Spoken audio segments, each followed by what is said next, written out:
अस्सलाम वालेकुम दोस्तों, अगर आपसे पूछा जाए कि दुनिया का सबसे ज़्यादा ख़तरनाक तरीन हथियार कौन सा है तो जो हथियार आपके जहन में सबसे पहले आएगा वो होगा एटमी हथियार, कि ये दुनिया का सबसे ख़तरनाक तरीन हथियार है। लेकिन क्या आप जानते हैं कि एटमी हथियारों के अलावा भी ऐसे बहुत सारे हथियार हैं जो इतने ज़्यादा ख़तरनाक हैं कि इन पर पाबंदी लगा दी गई है और ऐसे हथियारों को किसी भी जंग में इस्तेमाल नहीं किया जा सकता है। आज की इस वीडियो में हम आपको 5 ऐसे हथियारों के बारे में बताने जा रहे हैं जिन पर मुकम्मल तौर पर बैन आयद है। आगे बढ़ने से पहले आप लोगों से दरख्वास्त है कि आप हमारे YouTube चैनल को लाजमी सब्सक्राइब कर लें और साथ मौजूद बेल के आइकॉन को भी प्रेस कर दें ताकि आने वाली हर नई वीडियो का नोटिफिकेशन आपको मसूल हो जाए।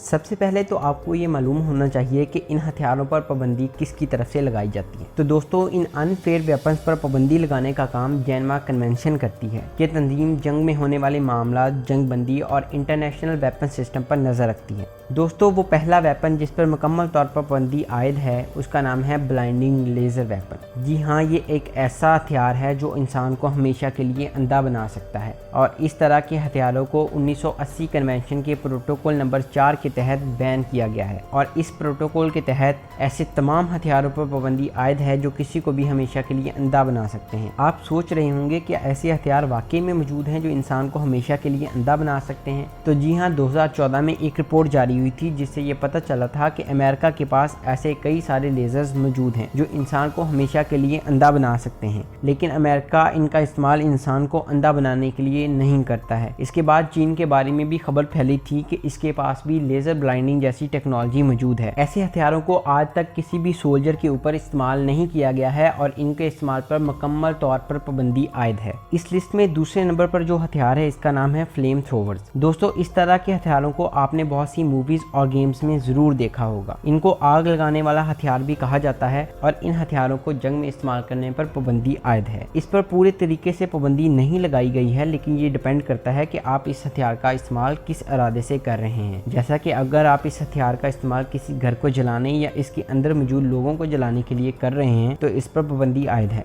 यहाँ तक कि आप इसका इस्तेमाल किसी जंगल की झाड़ी को जलाने के लिए भी नहीं कर सकते हैं। ये खतरनाक तरीन हथियार तारीख में बहुत सारी जंगों में इस्तेमाल हुआ है, लेकिन उसके बाद इस पर मुकम्मल तौर पर पाबंदी आयद कर दी गई है। एक रिपोर्ट के मुताबिक कोरियन और वियतनाम वार के दौरान भी इस तरह के हथियारों का इस्तेमाल आम रहा है। इस लिस्ट का तीसरा हथियार जिस पर मुकम्मल तौर पर पाबंदी आयद है उसका नाम है लैंड माइंस। जेनेवा कन्वेंशन के प्रोटोकॉल 1 के तहत ऐसी लैंड माइंस का इस्तेमाल नहीं किया जा सकता है जिनको एक्सरे डिटेक्टर के साथ भी डिटेक्ट नहीं किया जा सकता, यानी कि अनडिटेक्टेबल एंटी पर्सनल माइंस जिनको फेंस एरिया में बाहर की तरफ लगाया जाता है, इन पर मुकम्मल तौर पर पाबंदी आयद है। यूनिसेफ की एक रिपोर्ट के मुताबिक इस वक्त दुनिया में 110 मिलियन के आसपास एक्टिव माइंस मौजूद हैं, यानी कि ये वो माइंस हैं जिनको किसी पुरानी जंग में लगाया गया था और ये आज भी एक्टिव हैं और इंतजार कर रही हैं कि कोई आए, इन पर पैर रखे और ये ब्लास्ट हो जाए। और इसी रिपोर्ट के मुताबिक हर साल एक्टिव माइंस की वजह से तकरीबन 100 लोग अपनी जान से हाथ धो बैठते हैं।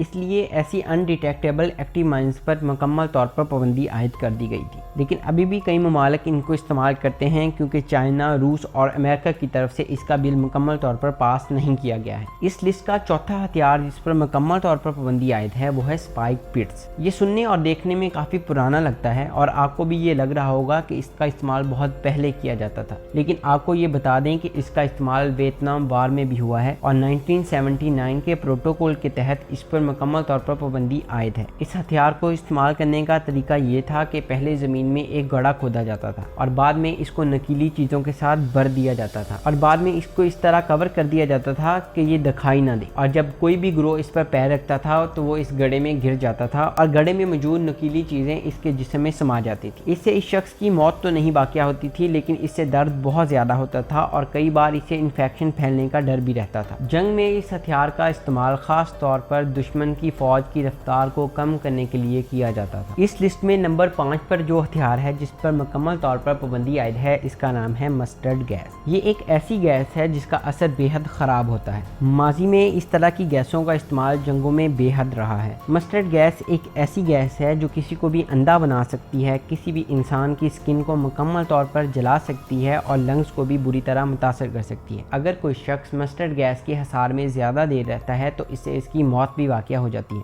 اس طرح کی بہت سی گیسوں پر مکمل طور پر پابندی عائد ہے جن کو جنگ میں استعمال نہیں کیا جا سکتا ہے، جن میں ہائیڈروجن سائنائڈ بھی شامل ہے۔ دوستوں میں امید کرتا ہوں کہ آپ کو ہماری یہ ویڈیو پسند آئی ہوگی، اس لیے آپ سے گزارش ہے کہ آپ ہمارے YouTube چینل کو لازمی سبسکرائب کر لیں۔ شکریہ۔